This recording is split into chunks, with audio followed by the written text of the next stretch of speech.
Welcome back to the Brickyard 400 presented by Golden Corral as we are working now. Lap number 37. You saw Juan Pablo Montoya going around some slower traffic. Make sure to go to Goodyear.com to check out Goodyear's Support Our Troops program. There you can send a thank you message from a NASCAR driver, enter for a chance to win a 2011 Ford Taurus and other great prizes. Yeah, I don't think there's anything wrong with Juan Pablo Montoya's car. He's now back to a 2-second lead over Mark Martin. But the real battle. Hey, here there says it's getting worse. Well, if it's getting worse, he's still going pretty doggone good. This is the best battle we've got going up front. Jimmy Johnson's got his hands full with Greg Biffle. Biffle now in the 4th position, and they are running very, very close lap times, and it looks like Biffle's closing on him, guys. Yeah, he really is. Greg Biffle's doing an excellent job here. And a number of these drivers told me, though, the problem is when they get basically this close where they think they can make the pass, that they lose a lot of the front end, the downforce on the front end. It makes it difficult for them to turn under. It looks like Biffle's going to get the job done right here, though. Jimmy, you can heard him breathe the throttle. He says, yep, he's faster. It's too early in the race. Let him go. Biffle finished a Brickyard best 4th in this race last year. He was the best finishing Ford. And he is the first Ford to crack the top 3 now, as there goes Juan Pablo Montoya. Yeah, he said that vibration's getting worse. And if I'm the crew chief, I'm getting worried now, because I would hope that he would calm down a little bit and say, okay, maybe it's staying the same and it's okay because the lap times are good. But here he comes, guys. He's coming down pit road. So here we are working lap number 38 of 160. And remember, we had the competition caution back on lap 15. So that gives you an idea just how far they can go. So Juan Montoya brings it down pit road, and we guaranteed you he wouldn't speed. So I'm sort of on the line here. Dave, he's coming your way. And you see the idea here, Marty, with an issue like they had, they wanted to make sure they could finish this race and perhaps win it. So when the discussion came that the vibration was getting worse, crew chief Brian Patty said, well, hey, we're within our fuel window for this particular run, so go ahead and bring it. They'll change 4 tires this time. They'll make no chassis adjustments to the car. The handling was pretty good, but he said I couldn't stand the vibration. You can see big chunks out of the right front tire on that 42 car. So definitely chunks of rubber out of the right front, and that was what was causing the big vibration for Juan Pablo Montoya on that run. And what does it spell for the rest of the field if he's got 4 really good tires underneath him? Well, the problem is here now, you know, that's a tire that must have had a defect in it from the start, because that tire was vibrating, and we thought it might be loose. You see Harvick now jumping out of line. Yeah, Harvick going around that slower traffic. That's the 09 of Bobby Labonte, the 2000 winner here. He's one of those victims from that first lap crash.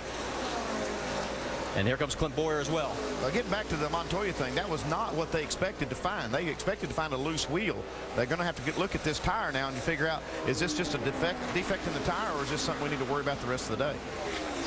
Well, right now, you can see them working on the left side, and Juan Pablo Montoya back out onto the racetrack now. He is shown in 30th position. You'd have to think back to the Montoya thing just a second, that as early as he reported that and just like you said, a defective tire, and that is going to happen occasionally, and this is a new right side tire that they have here. Let's go check in once again on Matt Kenseth, because remember when he was 4th about 4 or 5 laps ago, he has dropped back to 8th. Jeff Burton is right behind him, and here comes Jeff Gordon, Casey Kane, Kyle Busch, and everybody else. Kyle takes a look inside. Let's get an update on Jeff Gordon. Dr. Jerry Punch. Well, Marty, despite qualifying 8th, the 4-time Brickyard 400 winner has had issues all weekend with the chassis on the car, and they continue today. Listen in. Oh, we're just way off, man. We tied in, loose in the middle, loose off. Won't turn, back and doesn't stick, and we just got no grip. Same old thing we've been fighting all weekend. Push, loose, all the way through every corner. And just now, Jeff summed it up in a couple of words that, guys, we are jumped. This thing is plowing on into the corner. Steve Letarte encouraging the drivers that we will make adjustments. We will make the changes in our pit stop in a few laps. Well, he's still got 3/4 of the distance to go here, so he's got plenty of time to make the adjustments. Here goes Brad Keselowski as he has made a pit stop. He is shown right now in 30th position, and there is the tire for Juan Pablo. No wonder he had a vibration. Yeah, he made a good decision getting that car on pit road exactly when he did, because another lap he would have been probably torn up, and his chances would be gone. This way, he's at least got a shot. hopefully that's just an isolated incident. Well, I think, as far as we have heard, that's the first time we've seen any issue with tire. I mean, nobody's been talking tires at all. There goes Mark Martin around Mr. Conway. There's your top 5 after 41 of 160.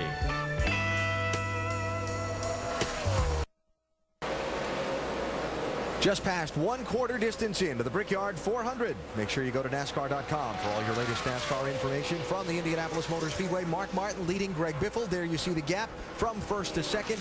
Just past again 1/4 distance with a set of pit stops approaching very quickly. From the pit studio, Rusty, Brad, and Ray looking on a couple of other storylines that will follow throughout the day. Championship leader Kevin Harvick and the Richard Childress Racing team. Solid so far. Yeah, both of them look really strong. Boyer and Harvick been running bumper to bumper throughout this race. You can tell the cars are almost prepared identical. You see him there coming off the corner. Harvick right behind Jimmy Johnson right now. And there's Clint Boyer to the inside. Just passing Jimmy Johnson right now. Boyer is. 2 good cars out of the Richard Childress camp. Johnson kind of fading toward the end of this run. Another story we talked about on NASCAR Countdown. Penske. We saw Sam Hornish have trouble in turn 2 on lap 1. Brad Keselowski just made a green flag pit stop. But pretty good for Kurt Busch. Yeah, Kurt's doing a good job currently running around that 9th position. And I tell you, he has steadily been improving his lap times. I like this Steve Addington, Kurt Busch combination. As I said earlier, at the end of the day, if they can just continue to maintain, they will have a shot at winning this thing. And we're seeing something that we've not seen here in the past. Guys are moving up through the field. We're seeing guys go in the back with problems and driving up. We're seeing a lot of passing. Guys that were good on used tires yesterday afternoon. It has come to be that way again this afternoon. And the number 2 car was one of those cars that was good on used tires yesterday afternoon. And Alan, you got to wonder if the rear spoiler is causing a lot of this passing. We talked to Jimmy Johnson earlier. He thought that they could do this in the straightaway. And I believe the spoiler's got something to do with this. Well, Johnson continues to slide back as Kevin Harvick goes by him to take the 5th position. And again, green flag pit stops quickly approaching Marty, DJ, and Andy. Yes, as by our calculation, the window is definitely open. It's been 31 laps since the competition caution. And the cycle is about to start because we've got our first taker. Dave, it's all yours. Martin Truex on pit road. Before the round started with a 42, he was running 7th. He called the car skatey but decent. The track is very slick right now. He wants just an air pressure adjustment for Martin Truex in that 56 car. Doc? Slight air pressure adjustment in 4 tires for Kyle Busch, who driven all the way from the back of the pack to the 11th position in that damaged left front fender.